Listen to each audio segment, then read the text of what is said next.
Hello and welcome to the Inbetween podcast. I'm your host, Joe Scott, and I'm joined here by Tony. Tony's at RT. How are you, Tony? I'm doing pretty good. There's no Having a time. house party. Oh, There is okay. no Yeah. time. Well, tell me about this house party you're having, Tony. It sounds a little bit like boom, boom, boom. You guys can't hear it, but like it's going through my I headphones. identified It's it as very Massive loud. Attack Teardrop, but that may not have been the song based on I the emulation. cannot confirm or deny what it is, so it could If be. it's like, I have no idea. Yeah, that's what it sounds like. But it's like it's still love going is though. a verb. It's been 5 minutes. They're just playing it on repeat 'cause it's a bit of a banger. Oh yeah, I mean, I didn't think about that. Mm. Yeah, maybe. Do you have open back headphones or closed back headphones? It's closed. Okay, well you should be. It's just loud. There's no time. There's no time. We got lots of news apparently. Gamescom's been on, and Yeah. there's like 2 podcasts worth in one. So, and I'm holding back news. So let's go. Let's just go. Yeah. Let's start with the huge piece of news, Tony, for trailers. Trailers. There's a new Call of Duty game. Can you wait, Tony? Because I literally can. I literally can wait for this. November 5th. Well, actually. It's going to be using the Modern Warfare engine, not the shitty Black Ops engine, thank God. I don't know if you know this, but like... Well, because like Black Ops 3, they went back to using the ancient fucking Black Ops engine. Really? It ran terribly. It was so poorly optimized. Oh, that was the bad... Yeah, I remember that, actually. From like, yeah. Whereas this is actually using the Modern Warfare one, which is a lot better. I don't know, because I played Zombies on that, and it ran like shit. Yeah. I guess the line wasn't very good either, so like, everything was like great. But they're going back to World War II again, so futuristic World War II, futuristic World War II. Yeah. Where's World War One? Battlefield 1, that's where it is. Right. I've been playing a very historical shooter called Mordhau. There's very much in there. In the olden days. Oh, yeah, they got longbowmen, yeah. Yeah. Just like in World War there wasn't any snipers in the World War. Yeah. They were just longbowmen. So this is a very specific joke, inside joke, but if you get it, you get it. Right, next up we have Sprawl from Realms Deep. This was a trailer from the event. I don't think there was a demo, so I didn't have a chance to play this, but another boomer shooter. You love to see it.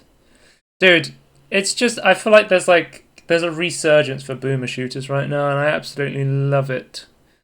I think they're really cool, and I think I guess what's happened, right, is like people have come out with some really good ones over the past couple of years, and like proved like it can sell, so it's become like a viable business model, I guess.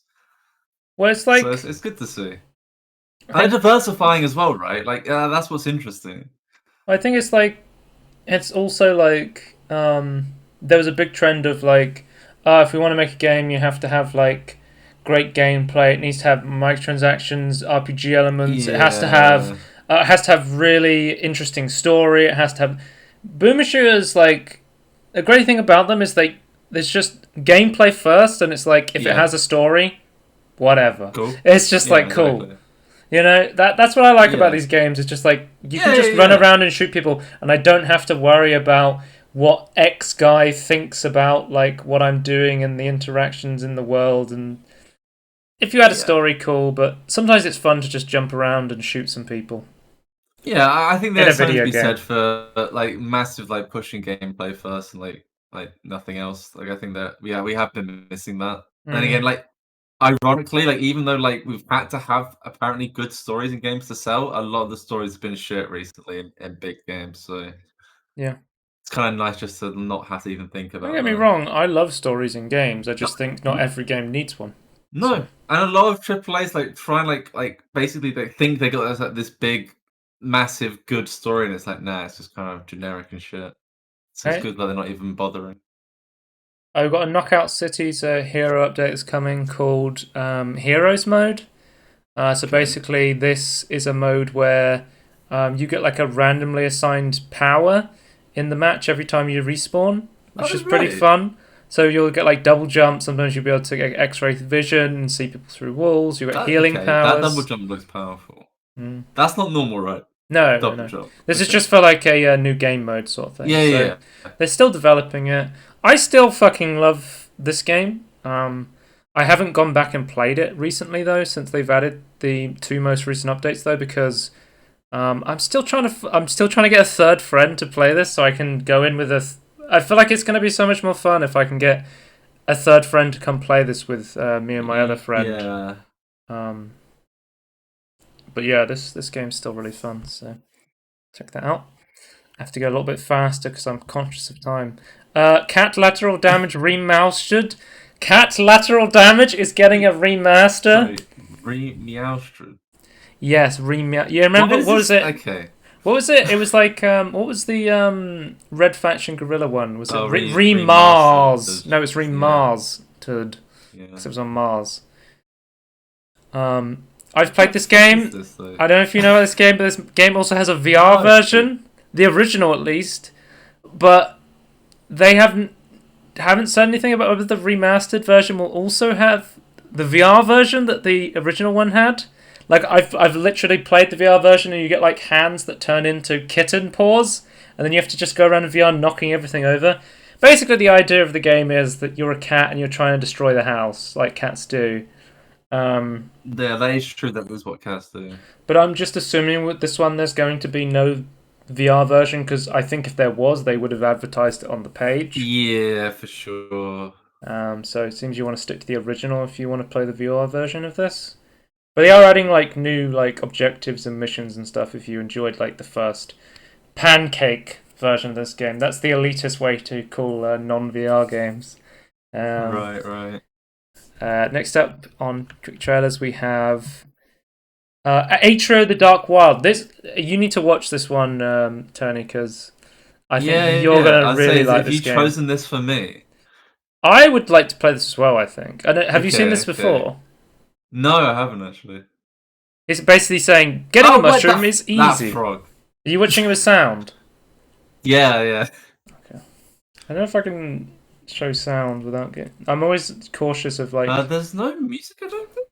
Oh wait, there is like ambient music. Yeah. I don't know if that's from the game or. Basically, just saying getting a mushroom is easy. All you have to do is build this giant factory and kill this frog, capture the frog, and then the frog. It's like. Oh, that's cool. You have to capture the frog. The best way I saw this was like it's like Darkness Factorio. Yeah. It has that. This has like I don't like the enemies in Factorio, but this actually makes them like an interesting. Because I haven't played Factorio, but I'm a huge fan of Satisfactory. So this sort of game, and like the concept that you're a robot and you keep running out of batteries, so you have to like keep charging new versions of yourself, so you can complete the factory. Cool. I love it when like I love the art style in this. Mechanic. What the fuck are those eyes? Okay. It's out in early. So this is out in early access now, and apparently there's about 2 to 4 hours of content right now. But I think this one's going to be one you want to keep your eye on. I think it's going to get like a lot more interesting as the development of the early access goes on. So yeah, that one looks really freaking cool. And then we have another Joe game, Phantom Abyss, the Overturned update. Right, yeah. Yeah. It's adding. I don't know why this is loading in 720p. Basically, it's adding like rotating rooms that look fucking awesome. I don't know if you're. Oh god, yeah, that's terrifying. There's like brand new room designs for all of the rooms, from like green to blue to red. So all of the steps have been updated. So like, if you randomly generate the same seed as some before, would it change the map? They've updated temple sharing, so you can go and like try and clear all of your friends' temples at once, sort of thing. Oh, okay, that's cool. So that's pretty cool. But yeah, this game's really cool. I think it's like worth to get on just on what it is right now, but I think there's definitely still a lot of improvement they can still make with this game. So I'm excited to see what they do with the early access sort of like. Well, it's not an early access. I don't know if it's early access or released, but it definitely has like. Yeah, it's early access. Yeah. It's just double checking before I start saying it's early access and needs more development. but it's still fun in its current state. Yeah. So yeah, really cool game. Another one of my games I like to play. So we had before Gamescom we had QuakeCon, and I said, Tony, and I want to pat myself on the back. There's a rumor they're remastering Quake. Guess what, Tony? They remastered Quake. What? Unbelievable! Shock horror. No. So what was the rumor based on, by the way? Like, what got leaked? Was it just like because like they're hiring and? I don't know the specifics. I just knew it came. I just saw it from reputable source. Right. So I don't know like specifically what leaked it. I know like from watching QuakeCon, they fucking uploaded it to the Microsoft Store before the event started, so it got leaked there. You could literally buy the Quake remaster in the Microsoft Store and play it before they'd even announced it. But it's the Kex engine. The hype, I think. It's the Kex engine, which means it's a Night Dive remaster. You know how I said Night Dive remasters every single boomer shooter? Yeah. They've remastered Quake with the help of. How do they have the time to do all of this? I don't understand. You know, Bethesda and Machine Gun Games, because Machine Games. I keep wanting to say Machine Gun Games. I think it's just Machine Games. That's a very different. Yeah, Machine Games. If you don't know them, they did the modern versions of the Wolfenstein games, and that's what they've been doing at Bethesda. And they have, and I think it was in like 2015, they created a expansion pack for the original Quake called. I can't remember. It was called Dimensions of something. But now they've made like Dimensions of the Machine, which is the new one, because they're machine games, so it's in the name. Yeah, absolutely. So you can now apparently like mods just work. It's just a Bethesda thing. It just works. I have seen people like just load mods natively into this game, and they do kind of just work a lot of the time with this port, which is like fucking crazy to see. It's a free update for current Quake owners. I think I bought like a on sale Quake bundle like a week, like literally like 5 days before this was announced. So I got the upgrade and I didn't have to pay the difference in price because I was like, I want to play Quake because I've never played Quake and I'm a big like, Boomer Shoot fans. I love Doom, Duke Nukem, all those great games. So I wanted to try it. But this has 4K 120 Hz widescreen support. Includes the official expansion packs in the game, even if you didn't own them. It has the original 9 Inch Nails soundtrack that the game shipped with, and it has multiplayer and a cross-platform multiplayer. So you'll be able to play with people playing on console on this as well. But if you want to play the multiplayer, you do need a Bethesda.net login. So there is technically a little more DRM in this version now, because you do require a Bethesda login because that's what handles the multiplayer and the cross-platform multiplayer. Right. It's a shame they only need it for multiplayer, but yeah, okay. But if you don't like that and you're like, I don't want to I just want to play multiplayer, you can still launch the original version of Quake. You can choose which version you want to launch. And there is, of course, still local co-op, so you can play maps with your friends through local co-op. I'm yet to need to get a Bethesda account. Which is I have. I was complaining that I needed a Bethesda account for like Doom Eternal or Dishonored or something, and then I realized I already had one, and I was like, I must have made this a while ago. Right. But yeah. It's not too. I don't know. It's not too bad. Like, it's not a problem. It's just annoying. Like you shouldn't need it for what they're doing. This was also confirmed coming to GOG, which is a bit confusing considering they have the Bethesda not DRM for the multiplayer. I don't know how they're going to get around that because if you don't know, every game on GOG is completely DRM free.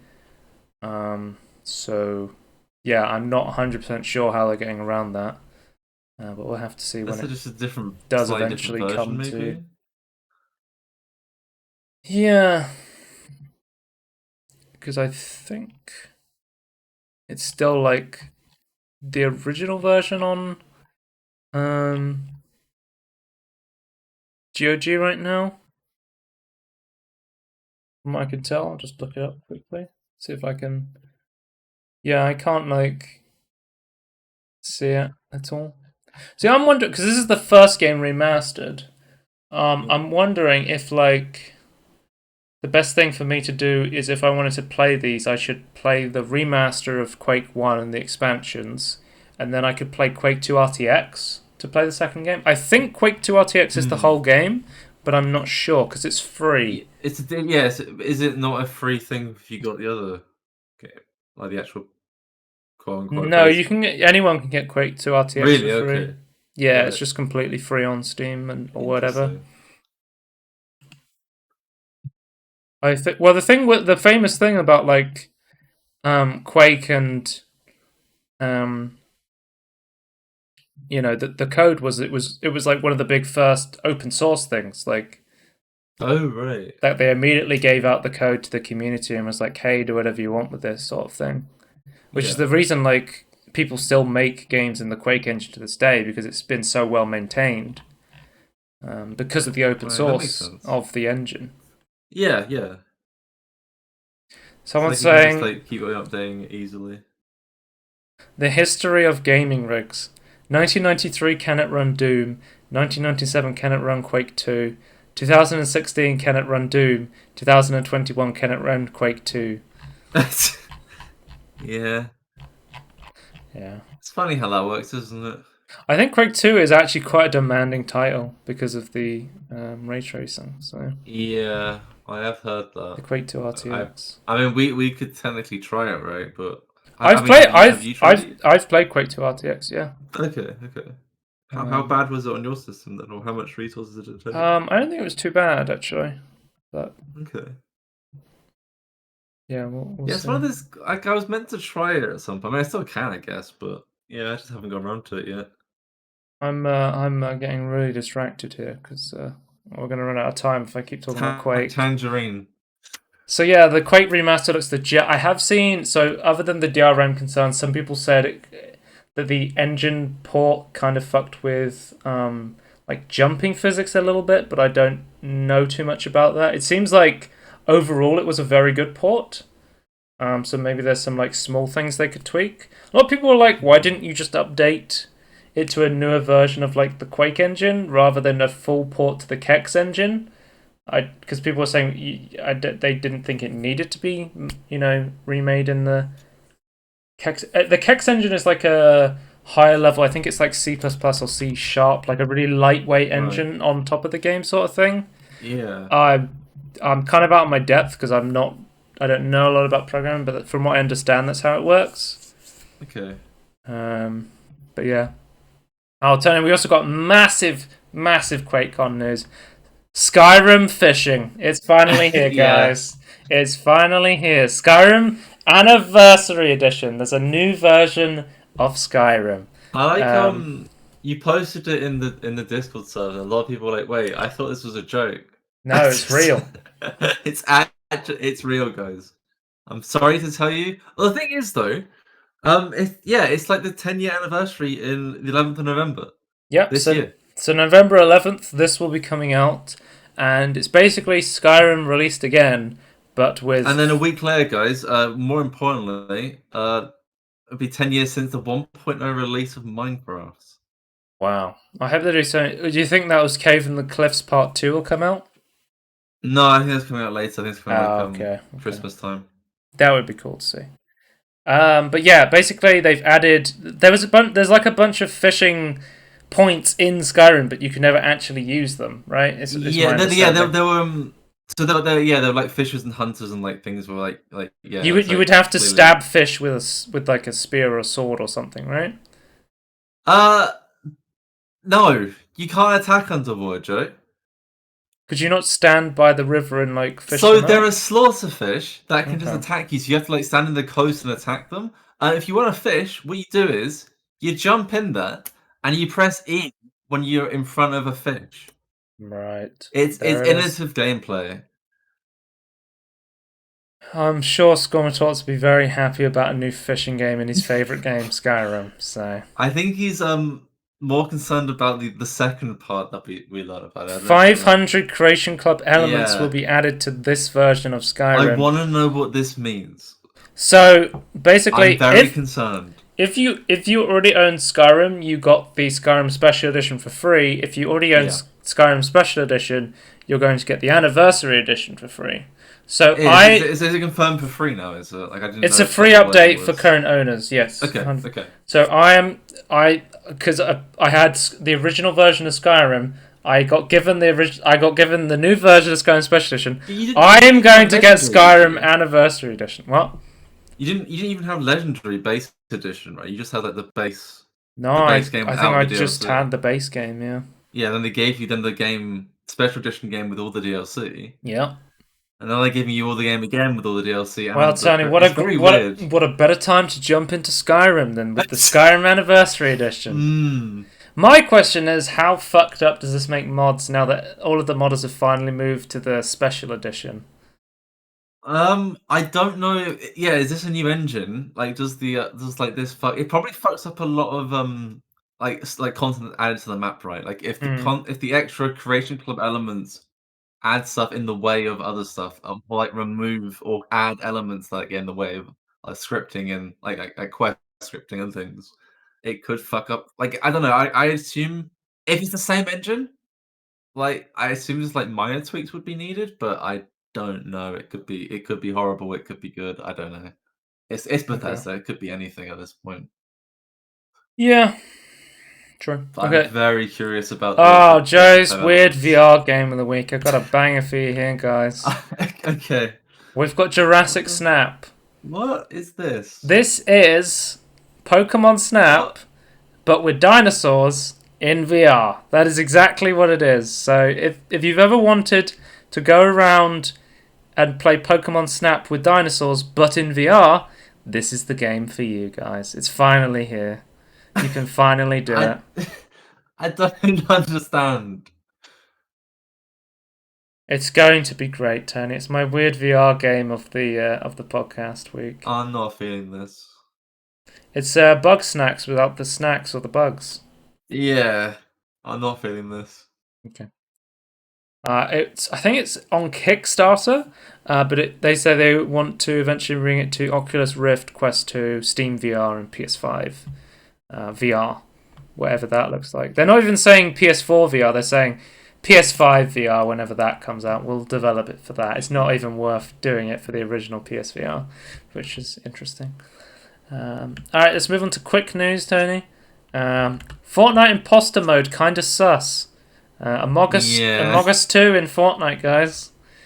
Fortnite added basically an imposter mode, and the Among Us devs weren't happy about how much they kind of completely copied Among Us and just added it into Fortnite. They said they'd be happy to have collaborated with them, but they never even talked to them. I don't know. So, Fortnite collaborates everyone apart from Among Us. Fortnite kind of sus right now, guys. Yeah. Atari is denied it's owned by Soulja Boy. Apparently, Soulja Boy was saying he owned Atari. He put out a video saying that he bought. He owned the company, and then he added that Atari apparently going to buy the Soulja Boy console company for a cool 140 million. To which Atari responded that no. The CEO of Atari is a dream job, but that honor belongs to Wade Rosen. He is the head of Atari. Right. What does Atari even do these days? Nothing. They're just a name of a company. We talked about it before. It's like a French company that just holds the name, but none of the actual people from Atari are there. Yep. So Soulja Boy tried to tell him, but Soulja Boy got told. So technically though, he might actually be able to take it from them. What? So if they're not doing anything with it, company names is one of the weird ones where you have to keep using it every 10 years. You have to make sure you're actually using it, otherwise you can lose it. And if they haven't been doing anything, you can technically. If Soulja Boy, I don't think Soulja Boy knows this, right? But my brief understanding, I was looking at a video from Nostalgia Nerd about the Commodore name and brand, like there's been recently, like in the past, I think maybe year and a half, there's been like a couple, like quite a few actually, like I think 6 attempts from like different people to try and like reappropriate the Commodore naming. And Right. it's like, and they've almost gone something from like through like European courts. Like it's very weird. No, I hadn't heard about that at all. They're all like using English companies. Apparently, it's really easy to create an English company and then fold if like you get Just fucked up fold. by Just the like a license hand of copyright. cards. Yeah, exactly. I didn't realize the UK was really shit at that. But Well, if you sorry, know, the rest of Europe. Soldier Boy said he'd signed 2 deals with Atari, and then he said to his followers, his other announcement was, "I just signed Tom Hanks' son Chet Hanks. He's got some fire music coming out." So I know you probably don't know who Chet Hanks is, but Chet Hanks, he's Tom Hanks's like black sheep of the family son, where he's like a rapper, and like he's like been on blast recently for denying COVID. Like it's just the flu sort of thing. Even though his dad was like one of the first celebrities that got it, and I'm just like, okay, right, let's move on. GOG Demo Festival, guys. It's not just Steam. It's spreading. You could get your DRM free demos. It's coming to GOG. What games have they got? They're quite interesting. If you're looking for your next game to play, we also have a wide selection of 1,000 game deals up to 90% off. They've got a sale as well. The Witcher 3. I better try that out. Yep. So that. I'm very excited that the sci-fi adventure game Subverse is coming to GOG. I know that. I was looking forward to the DRM free version. That's gonna be very important. Yes. But what about the mod support though? Like, there's no. I need the workshop. True.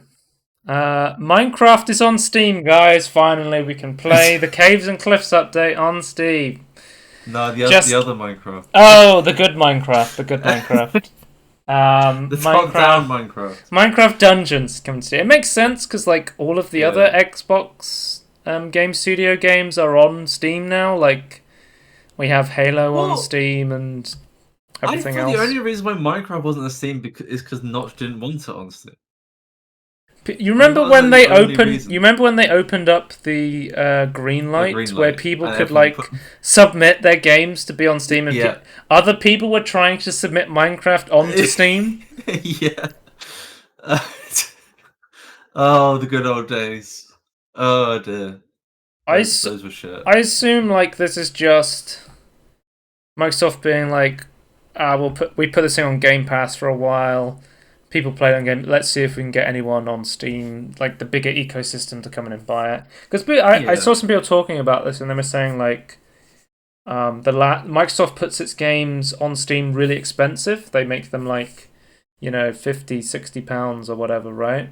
Yeah. And but somebody like responded by saying like, well, they don't really care if you buy it on Steam or not because they can just offer it for really cheap if you just get it on Games Pass. It's just like it's almost like an advertising platform for them, and if anyone really wants to own it on Steam, they'll just pony up the fee. So the market really dictates the price. So they put their games on sale at all when the big sales come? Yeah, like I've got. Not really do that? No, they do. Like I got Sea of Thieves on a pretty good sale. Yeah, because that's when I got Sea of Thieves, right? Like I bought it on sale. Yeah. But I think like off sale, their prices are still quite high. Yeah.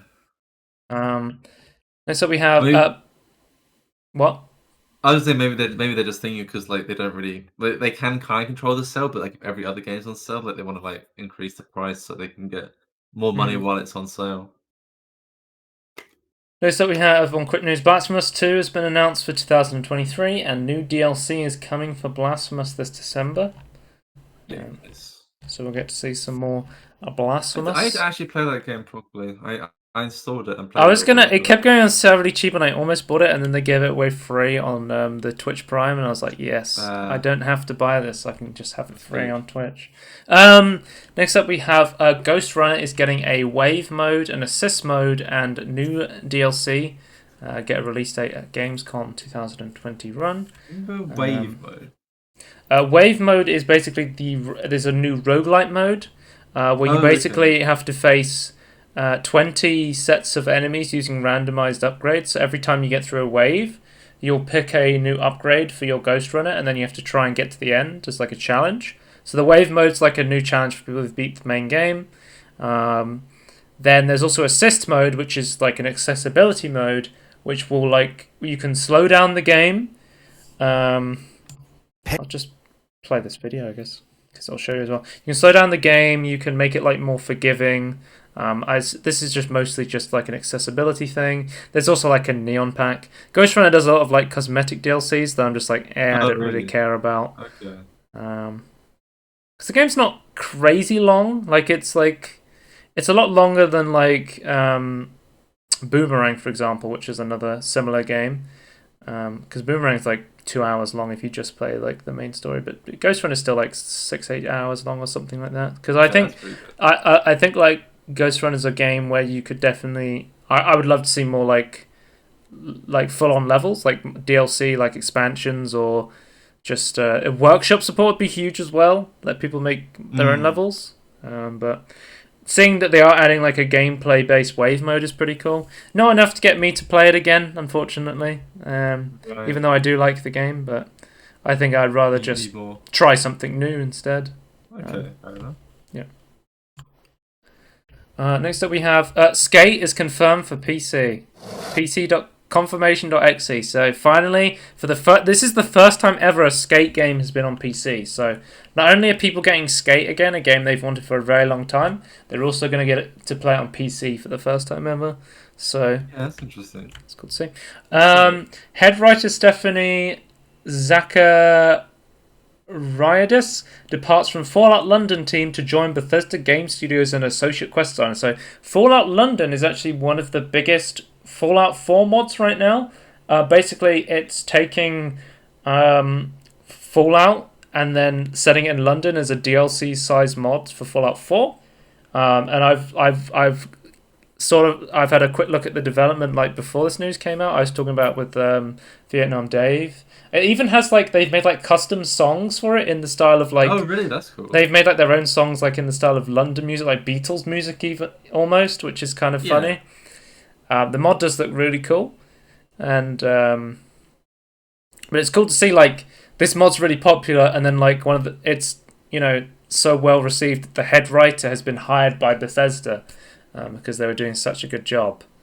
So that's really cool to see. It is sort of like mixed feelings because like I hope the talents don't go to waste. Yeah, I hope they don't like make them work on something un-Fallout related. Or like, it's also sad to see like the talented head writer not working on this mod anymore. So but they need money or like they need like a job. Like I don't know what their job was, but yeah. Well, in unrelated news, a lot of time and effort you put in, the Fallout 76 project lead Jeff Gardner has left Bethesda. No, I actually heard quite good things about Jeff Gardner. To be honest with you, okay. I don't have anything against him. Because he produced the designers on Oblivion, Fallout 3, Skyrim. Yeah. He was the lead producer in Fallout 4, and he was the project lead in Fallout 76. Like he's been at Bethesda for a long time, but we'll have to say like as long as he's not the guy who's meddling with like how stories integrate with themselves. I have no beef. It's a bit ambiguous because he says stay tuned, so maybe there's going to be an announcement of where he's going next, but we'll have to see about that. But that's interesting that the head of Fallout 76 is now gone from the company. So we'll have to see how that works out. Dead by Daylight news. It's a whole section now because there's quite a bit of news. We've got a huge announcement. Timestamp for this? Yeah. Okay. There's a brand new killer being released, Tony. Hellraiser. I think this is probably the most requested killer that is left that hasn't been added yet. Every time there's a new killer, people are always requesting Pinhead to be added to DBD because he's like one of the cult classic horror movie killers that has yet to be added. Yeah. So yeah, it's pretty cool that this guy's being added. They're not releasing a survivor with this update. It's just a killer update, similar to the Leatherface one. It doesn't seem like it's a copyright. It could be a copyright issue, but the copyright they're using is from the copyright they're using for this is from the actual Hellraiser film. So that means they should be able to secure the rights to the survivor character as well. I don't know her name because I haven't seen the original movie, but it's like the woman. People would assume the woman character from the Hellraiser film, because they secured the rights for the Halloween DLC. They secured the rights to Michael Myers, but they and they also secured the character rights to Laurie Strode, who's the woman played by Jamie Lee Curtis in Halloween, but they couldn't secure her Jamie Lee Curtis's personal appearance rights, which is why Laurie Strode looks so different in DBD to how she looked in the film. So I guess you could have her wear the same clothes, but you can't have her look like the actress. You can have her look like the character, but not the actor. Is how that works. Because even I think now in America and the EU you own the right to. Because once I've talked about this DLC, we'll talk about the minefield of licensing different people's IPs into your games. Because there's book licenses, film license, a TV license, game license, franchising licenses. It's which one do you need to get this on board? It's very. So I've watched confusing. I watched some gameplay of the Cenobite. He seems his power is he can summon chains. So it's similar to the nurse's teleport. You will teleport to a little box, and then you will go into a first-person view of shooting at a chain and hitting someone, which is pretty cool. So you can scout around the map and then send chain. The whole part of his famous kit from the movie is the ability to summon chains and then use them to kill people. Right. And then there's not pins, not the pins. The pins are just in his head, really. Right. They're not for use, really. Right. I think the idea of I'm gonna need someone to correct me if I'm wrong, but I think the idea is that there's a puzzle box known as the Lament configuration, and once somebody solves it, the Cenobite is summoned, and the idea is that Cenobites are like angels and demons, where they inflict intense pleasure and pain at the same time, but it's so much for the human to handle, it destroys their soul. I'm talking about Hellraiser lore, and I've never seen the movie, so just ignore me if I'm way off mark. Yeah, I don't know either. It sounds very weird, though. Yeah. But let's read his unique perks. Deadlock, you induce mental suffering by crushing any hope of escape. When the generator is completed, the entity blocks the generator with the most progress for 20 to 30 seconds. So that's pretty cool. So if people are trying to gen rush against you, the next most advanced gen will be immediately locked off, which will add a lot of time for you to catch up on the survivors. Hex Plaything, a hex that toys with the victim's suffering. There's always at least one dull totem remaining in the trial grounds. Hex Plaything activates one random totem each time a survivor is hooked for the first time. The survivor suffers from Cursed and Oblivious status effect until Hex Plaything is cleansed.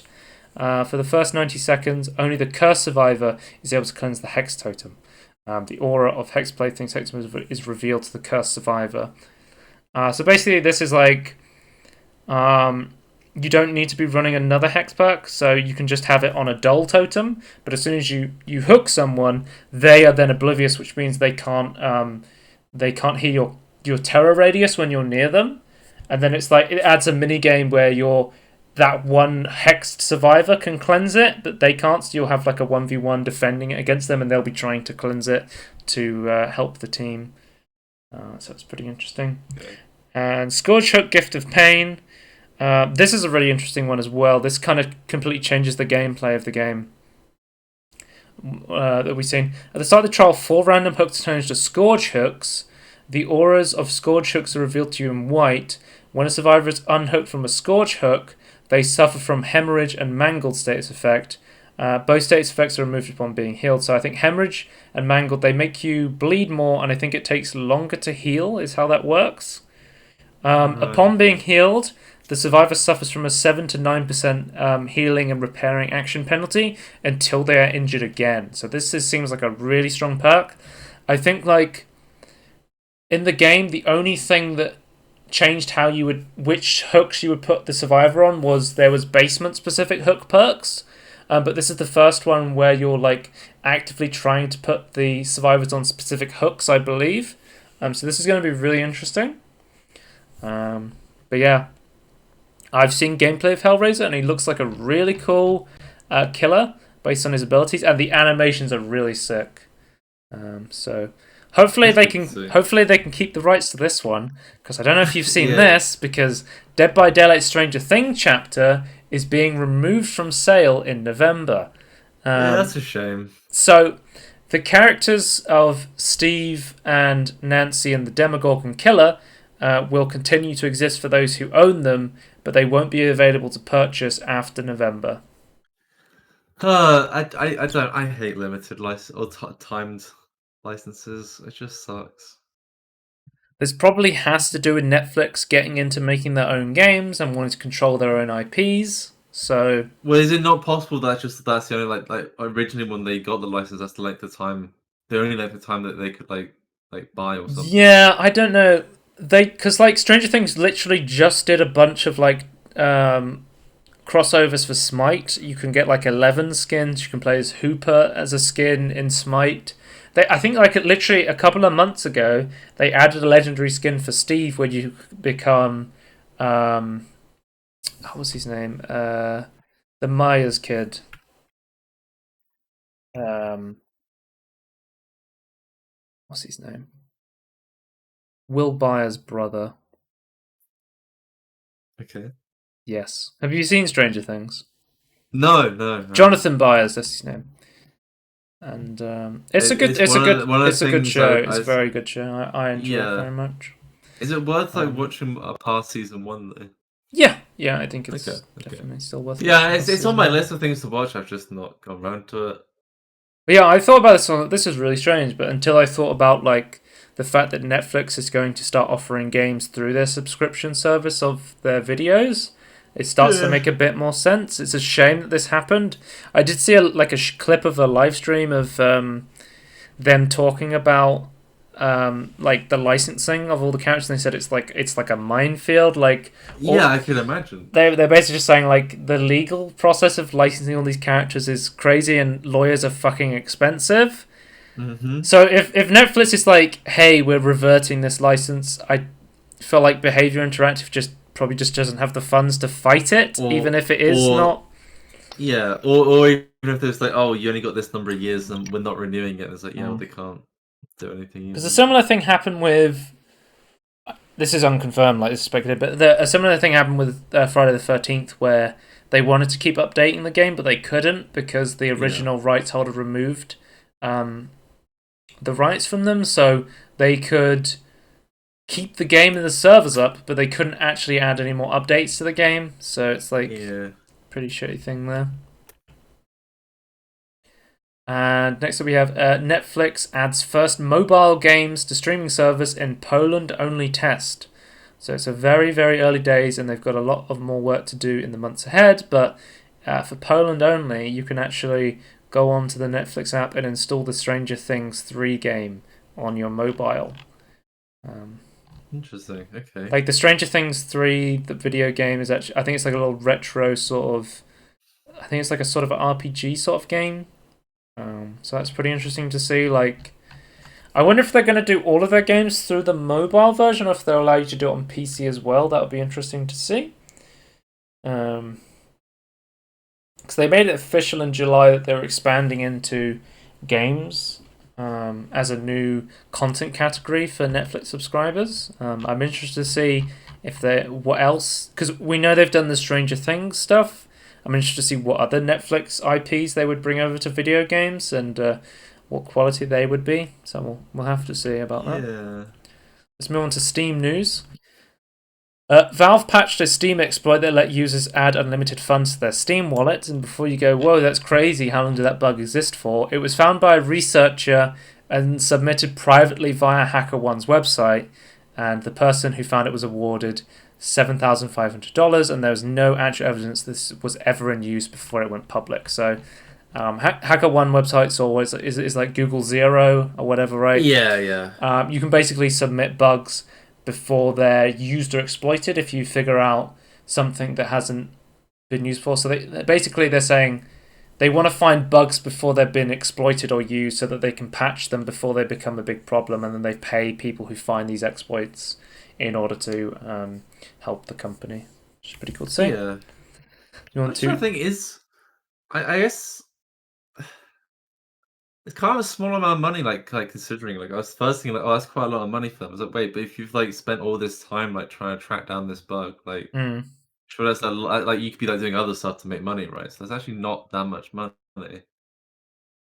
Well, I think like unethically, you could probably make a lot more money with this exploit, but ethically, it's the only way to make money. Oh yeah, legal as well. No, I'm just thinking like in terms of like how much money they could have saved Valve. Like, like how much. Yeah. I'm just thinking maybe like it didn't take them that much time to figure it out, so that's why it's like so small. I don't know.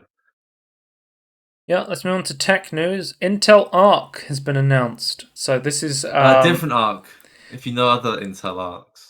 Yeah, so this is Intel's graphics cards. They will come with full DirectX 12U support, including mesh shading and high-performance ray tracing. They also have the DLSS competitor called XeSS or Xe Super Sampling. I think it's sex backwards, actually. Okay, well that is true.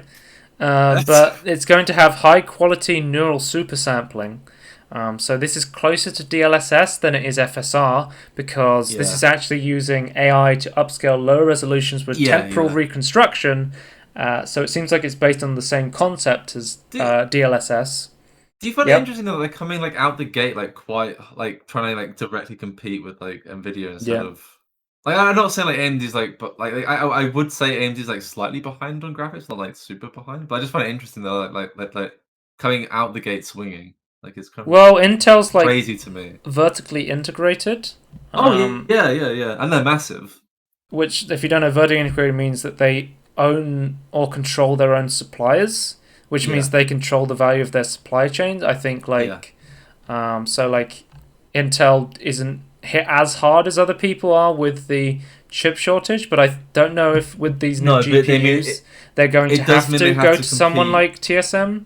Yeah, that means they have to compete directly with the market, though. If that's going like downside to it.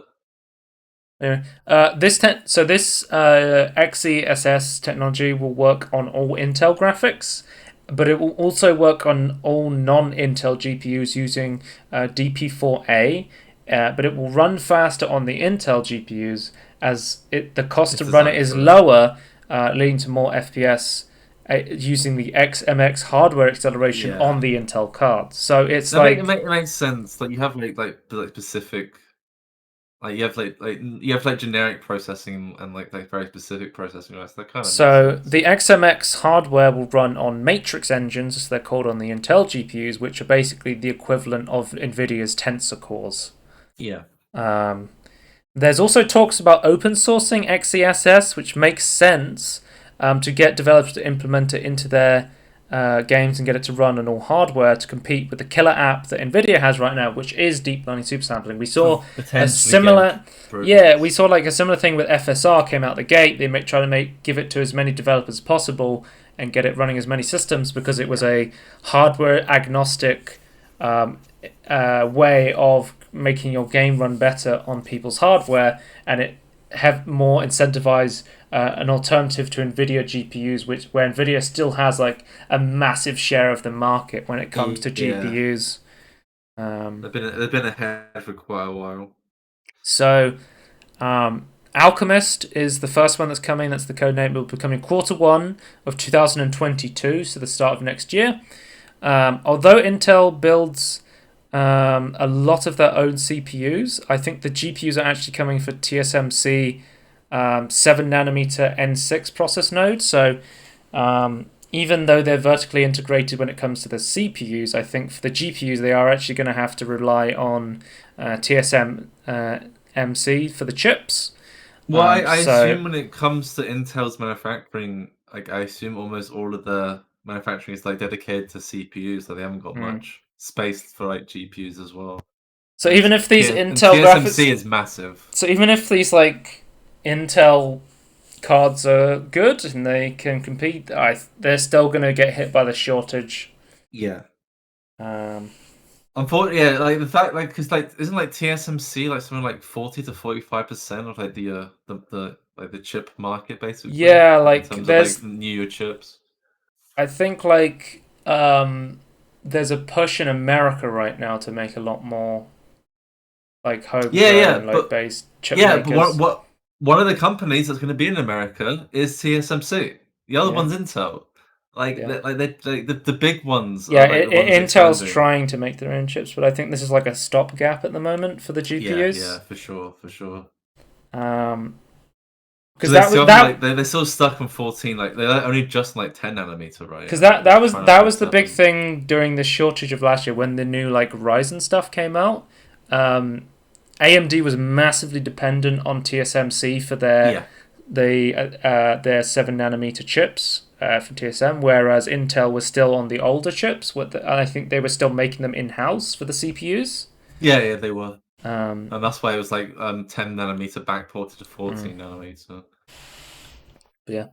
NVIDIA, speaking of DLSS, NVIDIA DLSS is for Proton Plus Linux, with DirectX 11 and 12 lands in September. So there's going to be official support for RTX and DLSS just inside Linux. For the Steam Deck.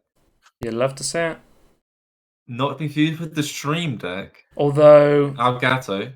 Although DLSS is a NVIDIA native thing, so it won't be able to run on the AMD hardware. They'll have to use a agnostic one like FSR or Intel's XeSS or Sex backwards. To be fair, this is probably more useful for people like dual booting like their current like PC. Yeah. Rig, and then like, I might get more performance like trying to run Linux. Well, speaking of, they get this as well. Speaking of people being way more reliant on TSMC, apparently TSMC is going to raise chip prices by 10 to 20%. That's quite a lot. Okay. So they were going to. Who would have thought it? Well, apparently, like the raw materials are getting more and more expensive. So they have plans to increase prices of wafer processing, uses its 7 nanometer and thinner to as much as 10%, whereas wafers produced using their thicker nodes of 16 nanometer and up will be increased by 20%. I don't really understand for orders what's set to be happening fulfilled with the world right now, but like almost all raw resources and processing is like massively strained right now. I don't really understand. Like I guess coronavirus, but I don't really understand like how it's. Everything's going to like my dad's changing the internet in our house to be like use a Wi-Fi mesh of Wi-Fi 6. And he was basically saying he needed a new node to link to the Wi-Fi mesh, and he was saying like it's impossible to get like the nodes now that he literally bought a second-hand node of one he had 10 years ago because it does the job and it's impossible to buy the new ones right now. Like everything, cars, GPUs, CPUs, all tech, everything's affected. I face some chip shortages though, but like it seems to just be like even like the raw resources for the chips are like strained, like wood and like housing pieces like are strained, like concrete, and it's just so weird like how everything is strained. Like McDonald's milkshakes, Joe. You can't. Oh, did you see the chicken? The chicken shortage and all the fast food recently? The chicken there was like McDonald's and I think like was it? Nando's chicken shortage. Was it Nando's? I don't know if it was KFC that was affected by the chicken shortage yet. I think KFC's 3D print their own chicken now. You love to hear that. Yeah, apparently those shortages are based upon like lorry drivers. Apparently like shortages earlier in the year were based upon cargo containers being stuck in the wrong place. It's like, was that the okay, Suez Canal, or was that like a Brexit No. So during COVID, like right. no one, because like of I guess like exports in like the Western countries not really like decreasing. Like everyone was just like importing into the country, which meant the cargo containers got stuck in either the US or the EU, and they weren't returning back to India or Asia. And it's like, oh, so we've got we're now waiting for containers to go back to where they should be, and it's like holding things up. I was And it's like, watching oh god. I was watching the WAN show when they were talking about this price hike, and they were saying like if you think like the 10 to 20% is going to be hit by the manufacturers or like the board makers, they're going to pass on those hits to you, and they're probably going to be bit, and they're not just going to be 10%, 20%. They're probably going to be bigger for the consumer. Yeah. So each step in the chain has to make a profit. So it's going to be even more. It's going to be like 20. Like I reckon, like at least 25% increase in price, if not more. But the thing is, like, because we were seeing graphics card prices come down, especially with like the crypto ban in China. European prices were actually coming down a lot for GPUs and stuff. There was, like, as stuff's opening up, demand's going down and supplies getting slightly better. And also, there should be like a flood of like used GPUs very soon. As like they're getting rid of it. But with this thing, it's good. I think price is still going to go up, and then like it could get to a point where what you're hoping for is GPUs become too expensive that no one can actually buy them, and then the prices go back down again. But that's not how people work, Trevor. Like people go, well, I need to buy more graphics cards. That's actually the only way the consumer gets helped by this is if things become so expensive they go back down. It's like it's fucked. Well, it's fucked. Like I think I quite like this. Like this is like what the market dictates the price, right? So But he's saying like the longer it stays on the shelf, the more likely it is for the price to go down. So like if everyone like stopped buying GPUs for a bit, the price. But they won't because there's so much demand, and scalpers are going to keep buying it. So. Yeah, exactly. Like it's not like we're not all crypto miners are still outside of China. There's still crypto miners buying GPUs like crazy. So I personally think like if you do not need a GPU right now, maybe leave it for like those who. Yeah, I think the best advice right now for me is just don't bother buying a GPU right now unless you absolutely need one. Yeah. Get one. I'm not gonna. Don't need one. Free up that GPU for someone else. I'm not getting a 3000 series cards, guys. I'm gonna get a 4000 series card. I probably wouldn't get a 4000. There's probably still gonna be problems. I don't know. We'll see. I hope by the time the 4000 comes out, people can actually buy them at a reasonable price. They might delay it until like things have calmed down before they release a proper new generation card. Next up in tech news, we have Western Digital has been caught silently changing their budget SSDs. They've replaced the NAND flash and update the firmware in the blue SN550, resulting in lower speeds by up to 50%. So beginning in June 2021, they updated the drive's datasheet to reflect this change. For greater transparency going forward, if we make it, they said they will make. For greater transparency going forward, if we make a change to an existing internal SSD, we commit to introducing a new model number whenever any related public. Because that was like a Linus video a few months ago, right? Like they would change lots of things, but like technically it's the same model number.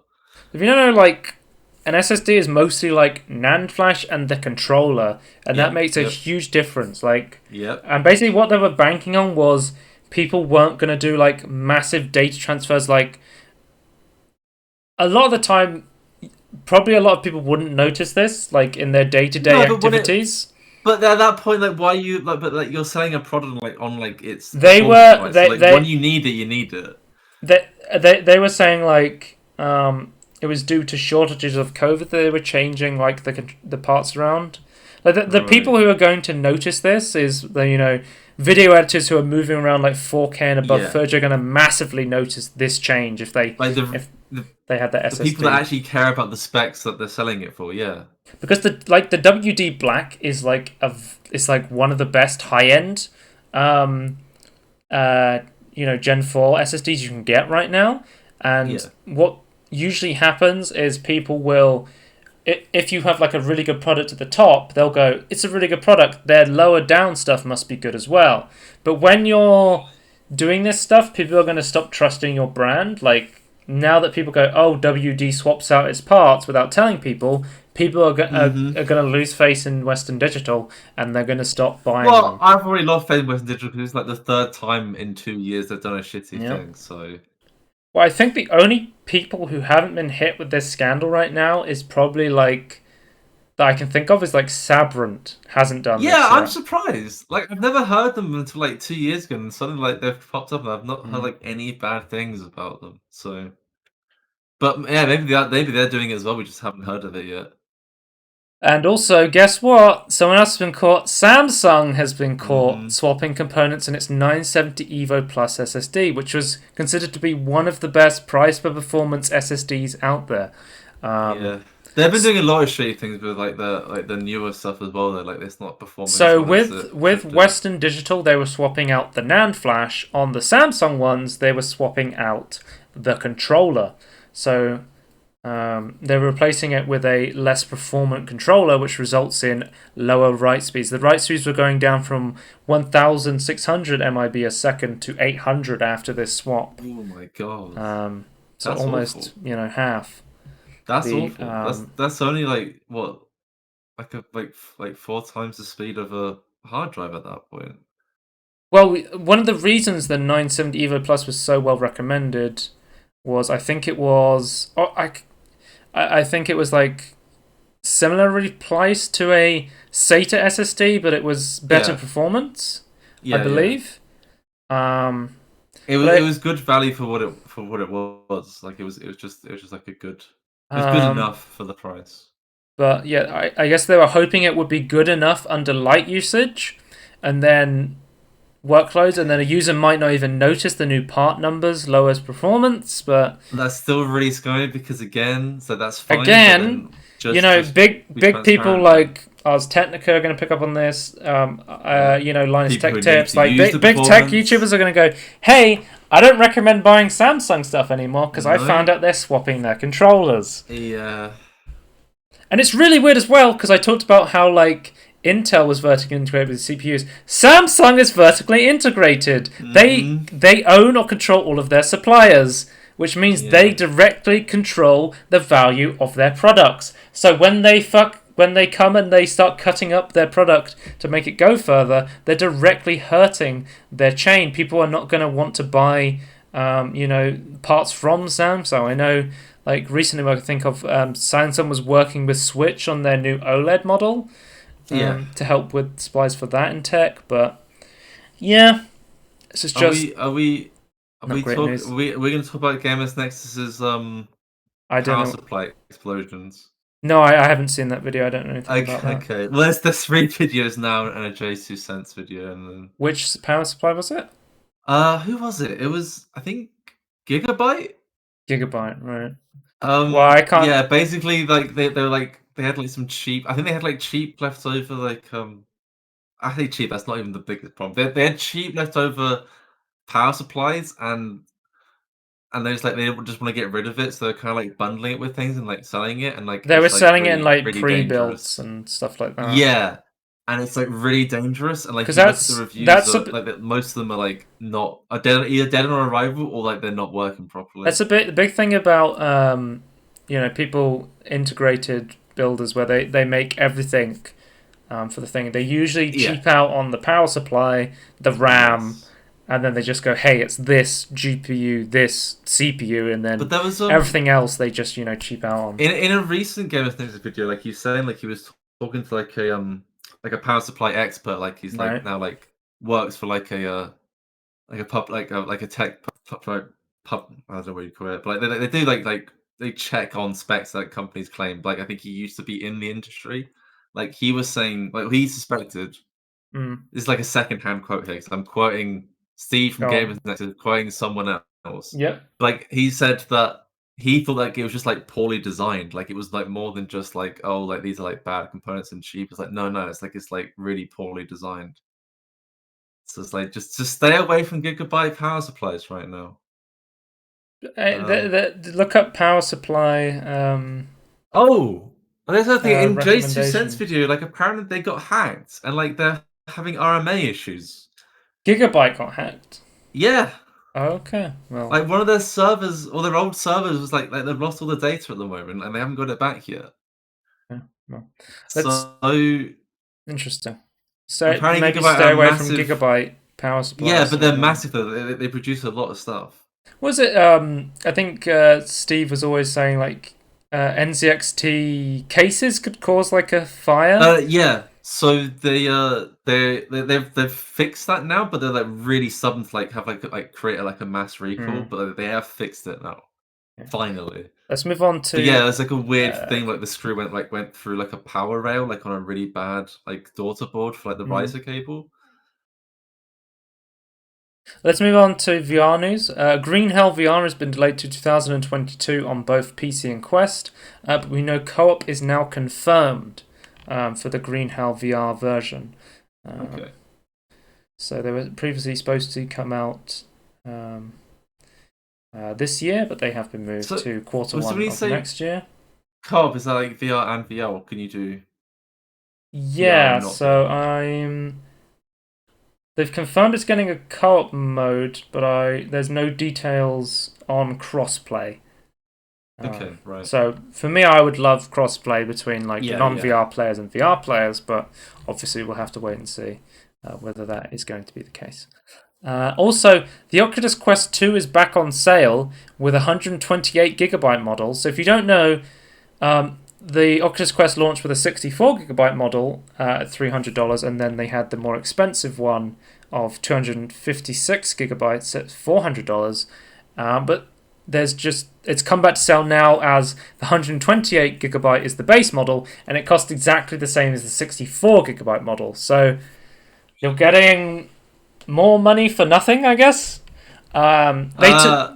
Say you're sold to the Zark, but yeah, pretty much. Facebook paused sales of Quest 2 in late July after complaints of skin irritation from a small portion of the user base. So it seems like they started to stop them and recall some units after a small portion of the user base had some skin irritation issues, but it seems like they fixed this now, and they're also giving you double the capacity on the base model, which was the recommended model because there wasn't much point to spend an extra, $100 on the bigger version anyway. So it seems like it's Quest 2's back, and it's still an amazing deal if you want to get into VR.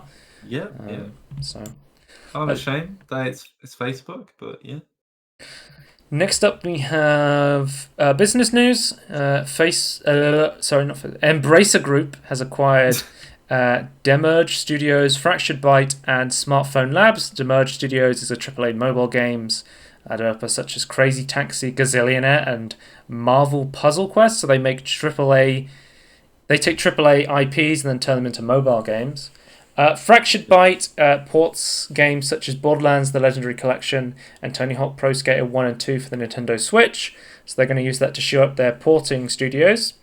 Smartphone Labs worked with Saber to bring Mud Runner to mobile and World War Z to the Switch, in addition to several work-for-hire projects.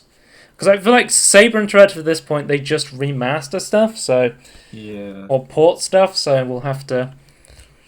Embracer's got their hands in many pies now. And so we have Apple has settled with an admission of wrongdoing out of court, a 30% class action lawsuit. This was from 2019. Apple will now allow developers to promote alternative payments outside of their apps. This means that studios of all sizes can now send emails to its customers telling them that they can pay for subscriptions or in-game items through their website at reduced cost, circumventing the need to pay Apple its commission. This seems like a small win for the monopoly lawsuit that Epic's going on at the moment against Apple. Yeah. I assume that Apple just really... they're just really terrified of what it could mean. This settlement will also create a $100 million fund to assist small developers. Depending on size and App Store history, developers can claim between $250 to $30,000 from the fund. and the lawyers took 30% of that 100 million, which is apparently a pretty common thing in class action lawsuits, where lawyers will take a huge amount of the earnings and then give it to themselves. I don't want to know if they I don't want to say if they deserve that amount of money or not, but I do know it's very expensive and very. So it's more like a $70 million fund that Apple's creating because of the lawyer cut.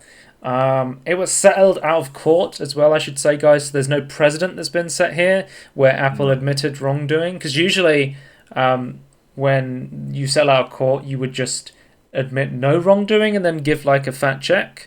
But they actually admitted wrongdoing outside of court. If they had to do that, otherwise they could still be sent to court still, maybe.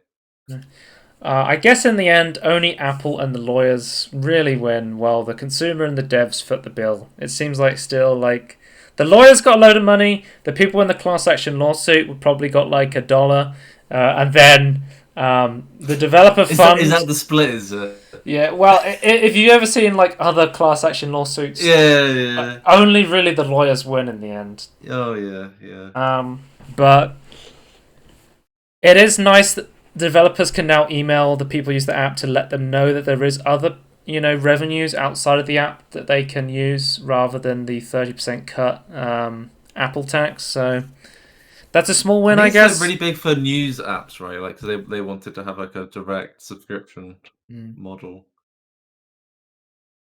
I have to see how that turns out, because I think we're really going to see how this affects Apple when the Epic lawsuit is finally finished and we find out what happens with that.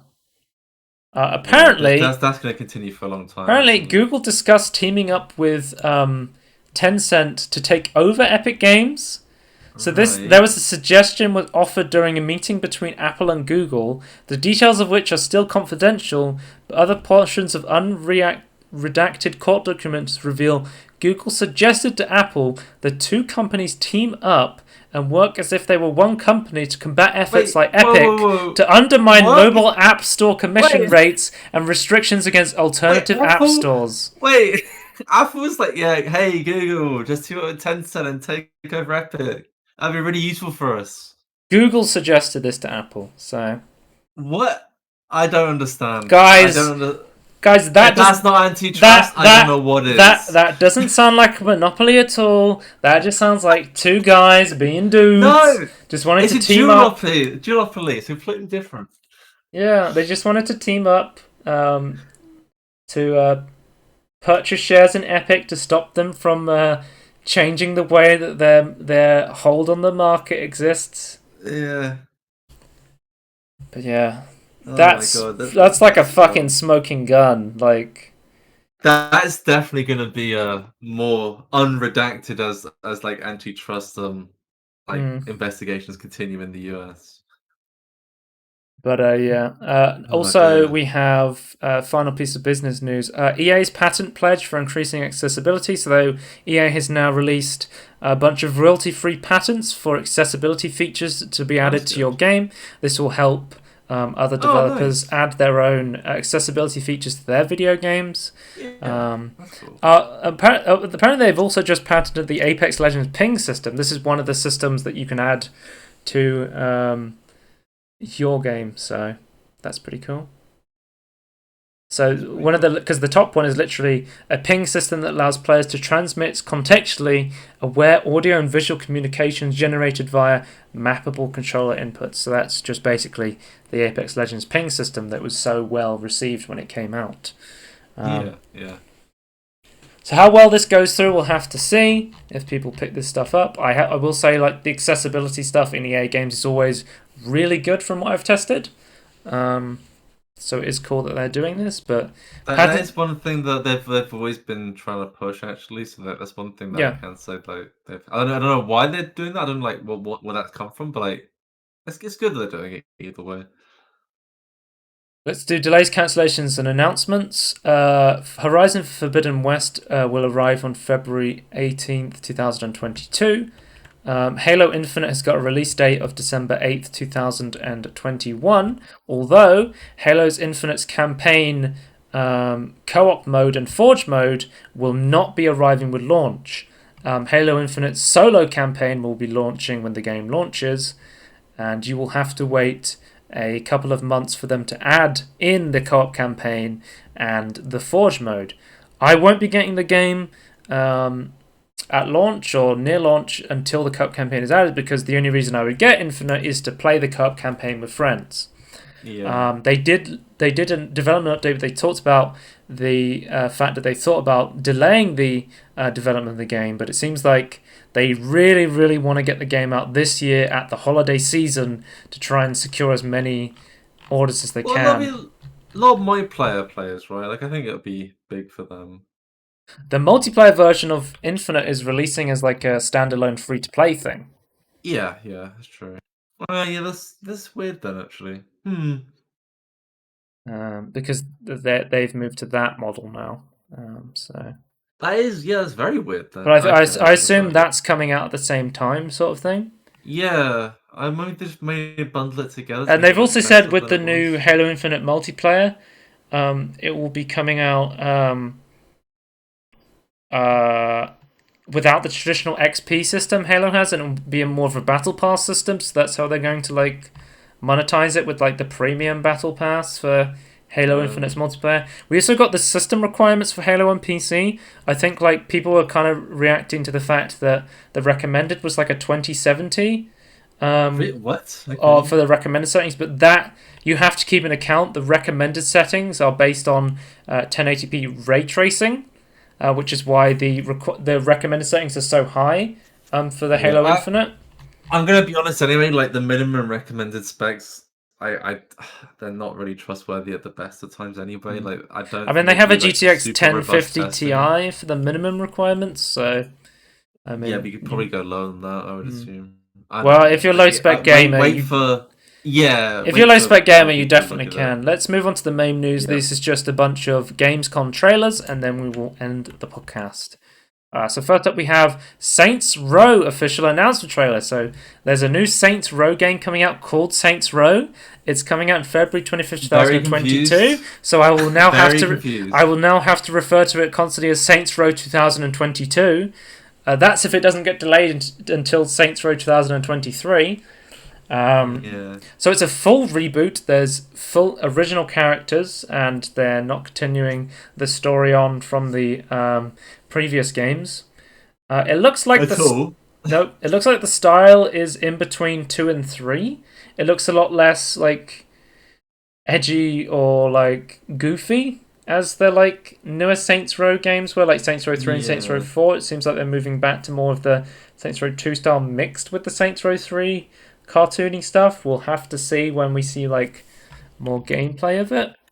We did have like a sort of like gameplay trailer. It's called Welcome to Santo Ileso trailer, where they just basically showed sort of gameplay while they talked over the game.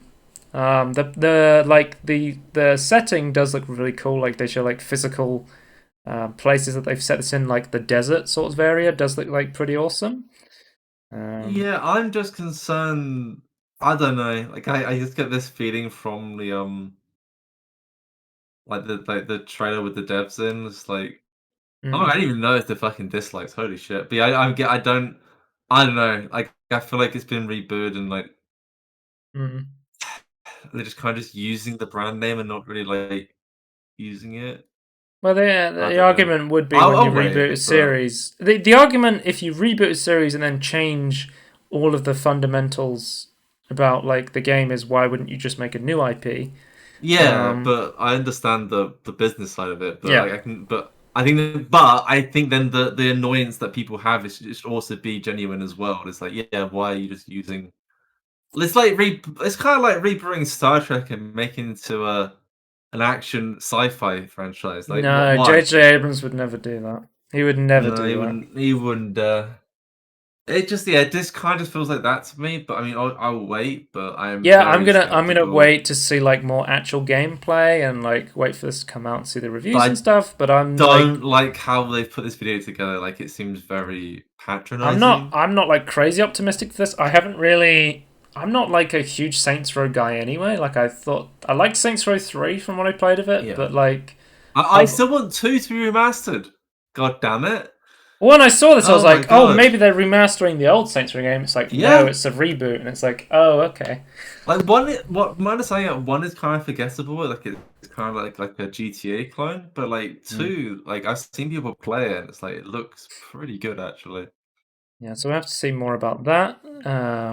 Next up, we have State of Decay 2 Homecoming trailer. So this is going to be a free update for people who own State of Decay 2.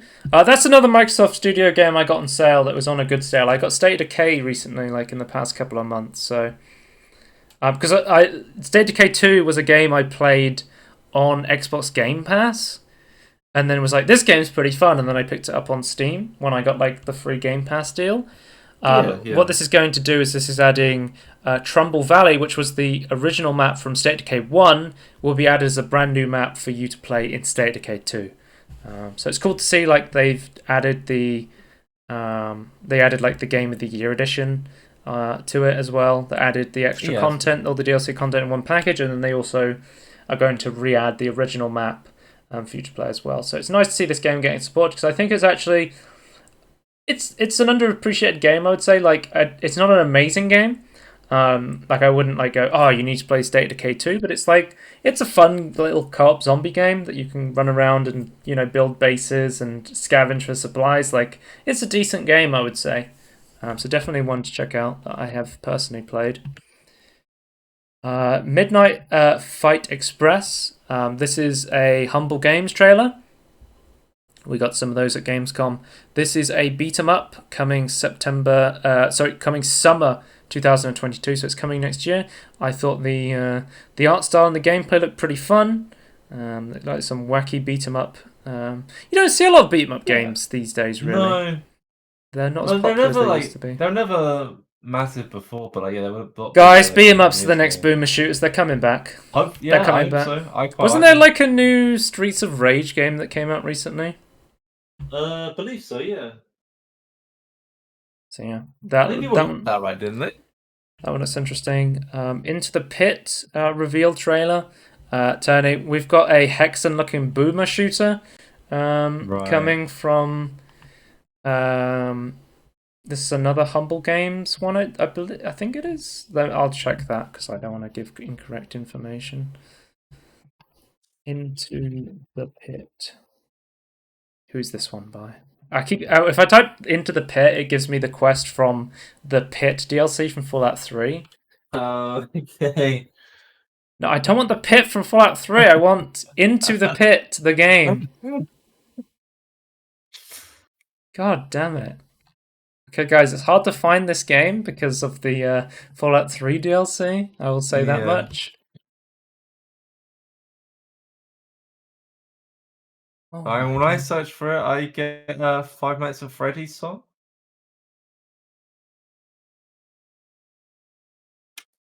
Guys, you can't find anything about this game because of the Fallout.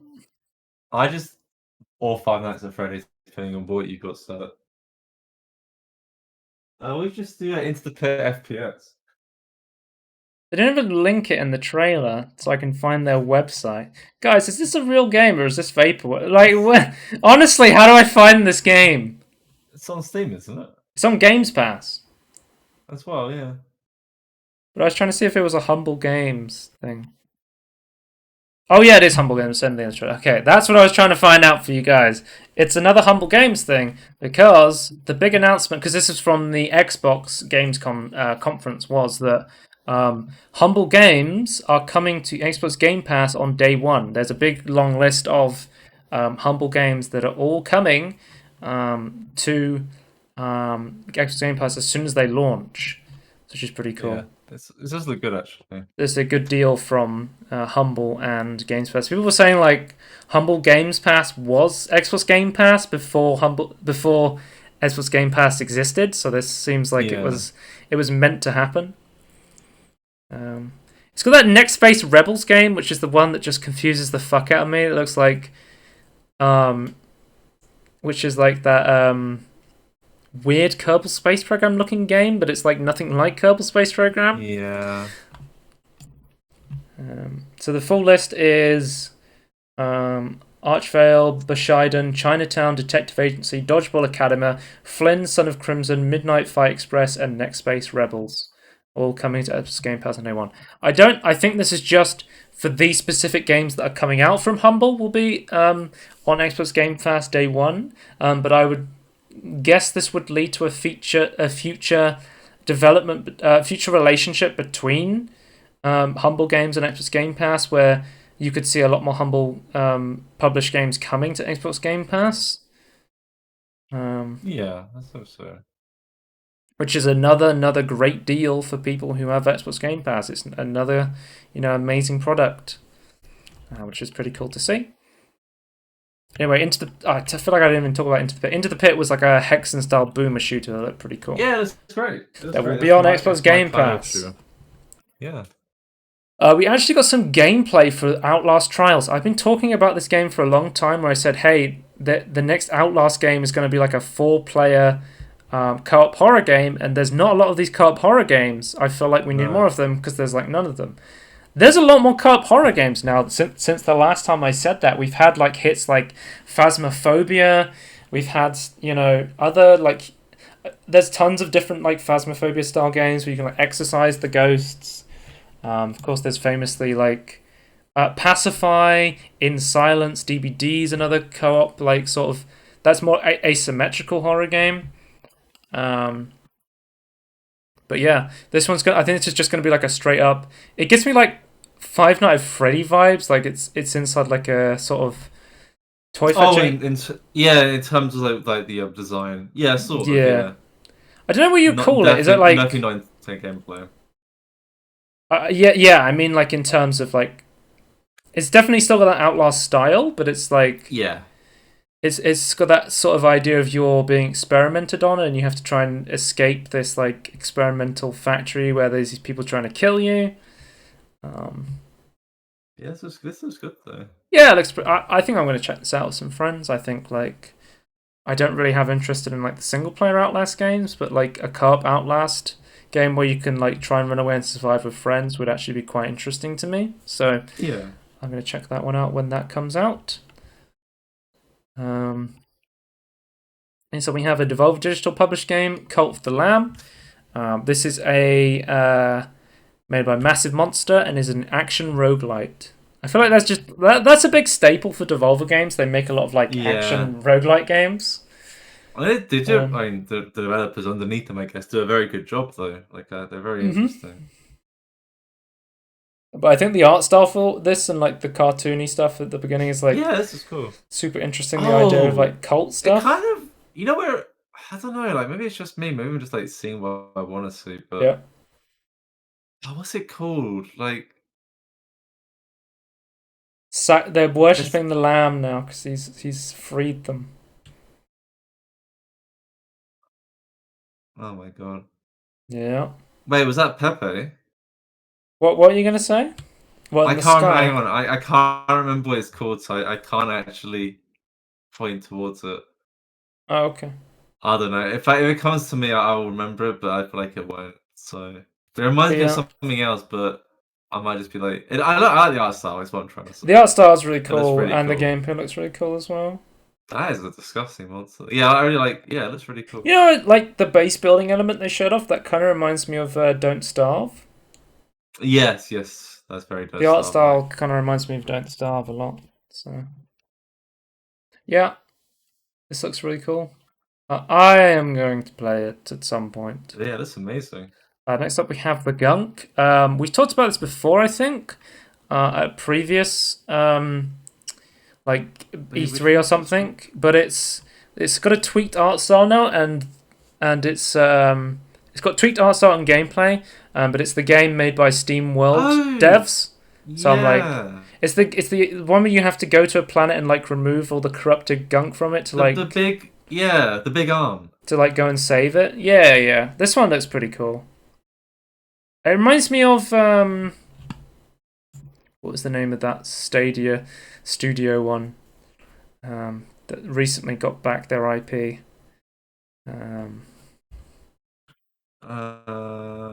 What was it called? Journey to the Savage Planet? Is that what it's called? Journey Journey to the Savage. Yeah, it reminds me of Journey to the Savage Planet, where you go into this alien world and you're trying to like fight your way through it and like sort of clean it up a little bit. But yeah, that one looks pretty fun. It's good. So we have Dream Cycle. I put this one on here because it said it was made by one of the original creators of Lara Croft, Toby Gard, and it's coming to Steam Early Access September 7th. And I was like, this looks really fucking weird. So when a game looks really fucking weird, I'm either like, it could be really, really good or really, really bad. That's how I feel about these like artistic games. Yeah, that is pretty true. There's like a 50-50 on this being it like... It depends it's like, it's 50-50... The artistic approach that gets in the way of gameplay or not. It's like 50-50 being complete trash or like a masterpiece. That's how I see it, at least. And then another one we have is called Jet the Far Shore, similar to what I was talking about before, like a very artistic narrative-driven game, giving me like Outer Wild vibes. It's got a very big space vibe. So we'll have to see how this one turns out as well, because again, narrative-based game could be really good, could be really bad. We'll have to see. Yeah. But I thought it was interesting enough that I would show it to you, and then if you remember this and you see some reviews on it and said it's pretty good, then you can check this one out as well for yourself and see if it was any good. Next up we have Nobody Saves the World multiplayer trailer. So it's a top-down action RPG, and it's going to have online co-op. The idea of the game is you like switch between different heroes and then use their unique abilities to solve puzzles and fight creators. And this is made by the creators of Guacamole 1 and 2. They are the same devs. I mean, it has... Guacamole is a fantastic game, by the way. Yeah, this game looks really cool. I love the art style, and like the gameplay looks really fun, and the fact that you can play it co-op now. They showed the multiplayer trailer. I think I'm gonna want to check this one out with some friends. So yeah, this looks really fun. And the fact that like you can mix and match to like your abilities to create different builds is like really cool as well. Like I love action RPGs. I think they're really fun. So I'll definitely be checking this one out because it looks really inventive. Someone says I didn't even need a trailer. They just needed to say from the makers of Guacamole. Yeah, pretty much. Next up we have Tony, the official trailer, the official preview trailer for Death Stranding Director's Cut. Oh, excellent. We're not getting baited into thinking it's a Metal Gear game anymore. It's a shame, really, because that was the more interesting part. Well, they have actually gone through all the details now, so it's been upgraded for the PS5. You're getting everything from the PC version stuff as well. But the big things are, it seems like a lot of the changes they made it so it's like way easier to make deliveries now. You've got like a buddy bot that can carry supplies for you, or if you get like tired, you can literally get the buddy bot to carry you through the delivery as well. They also have ramps that let you jump over obstacles. They have delivery cannons where you can shoot supplies and parachute them down. You have a jetpack with compensation booster, making it way easier to reverse. It seems like, I think a lot of complaints about Death Stranding came down to the fact that the core gameplay of traversing was quite like slow and and meticulous. Yeah. So it seems like they've made a lot of changes to that to make it more like smooth. My only concern with that is if you can hold on to that throughout the entire delivery, I guess, because I would say like other items again where you can just lose easily. I would say like I would like these changes if they were like slowly added through gameplay. Like you could progress to get these cannons or these buddy bots as like later game stuff. I believe you do, because I believe you have to like in that example, like he has like tons of stuff on his back. I believe you have to spend points to get that. I kind of want to play Death Stranding and just experience just walking through like the shit and mud like once, but then after that point I'm probably like, okay, I've done it, let's get these upgrades. I feel like I feel like there should be a demo for this game. Like I feel like people should experience like what it feels like to play the game. I'm hoping. So I don't know if we got confirmation about this, but I don't think I would hope the director's cut stuff gets added to the PC version as well, but we don't have confirmation that it is yet. Let me look this up.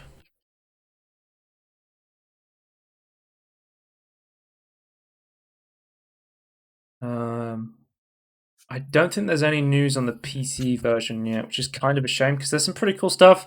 There's going to be added like a virtual reality like training mode where you can train like fighting enemies and delivering packages.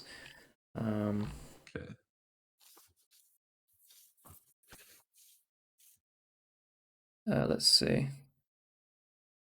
There's just no news on the PC version. Like, because the changes to this are actually pretty cool. I fingers crossed. As well as the actual gameplay less annoying, and you can like experience like the story better. Like, because I heard there is like cool combat in this game. Because there's like there's the firing range now. There's boss battle replay mode, so you can like play the boss battles from your like room anytime, and then compete against your friends for new high scores. Spoilers? There's only like no. Don't, Tony. There's only 3. Why'd you spoil that? You can also there's a new racing circuit, so you can like race around like a kart racing map on your car. There's also new missions as well, Tony. So there's like new combat encounter sort of things that you can play and find in the world, which is pretty cool. And this is coming to PS5, 24th September 2021. So not far away now then. Yeah. I just hope that if they don't bring it to PC at launch, it at least comes to PC as an update at a later date. That would be nice to see. So our final piece of news is that RTX is coming to Battlefield 2042, Marvel's Guardians of the Galaxy, and Dying Light 2, Stay Human and More. I'm just going to call it Guardians of the Galaxy to keep that joke going from the from the trailer. They deserve it, considering how much they used that joke. This is something I talked about. They said DLSS was coming to Battlefield 2042, right? And I said, oh, that's interesting, because I thought the ray tracing in Battlefield 5 was one of the best implementations of ray tracing I've seen. It's kind of interesting then going more for the esports angle of adding the ultra low latency reflex and the DLSS improved performance rather than going for the more eye candy ray tracing. But I'm definitely excited now that they've said that ray tracing will be added. I'm interested to see how impressive it is, because I think the Battlefield 5 ray tracing was really impressive in my opinion, especially on the shinier maps like Rotterdam with the water reflections and the window reflections and stuff like that. So anything with puddles as well, beautiful. So let's move on to the Peter Molydeux tweet, and we'll end the podcast. So the Peter Molydeux tweet this week is directly related to the Death Stranding Director's Cut edition, where Peter Molydeux says, "Disappointed with Kojima for making it faster to deliver cargo. I would have gone the other way, introducing elements such as quicksand, conveyor belts going in the wrong direction, and queuing systems. Hashtag Death Stranding Director's Cut." So Peter Molydeux would have made it even harder to deliver those packages. That's the real experience that you want from Death Stranding. Yeah. It's the first in the Strand type games. It's a definitive edition now, so it's the definitive Strand experience. Yeah, but that is the end of the podcast. You can check us out as always, and everything in between podcast on YouTube, twitch.tv/Scorn if you want to watch us live, and at Scorn2000 on Twitter if you want to follow me there for some reason. I have been Scorn, this has been Tony, and we will see you in 2 weeks when the next podcast comes out. Goodbye. Bye.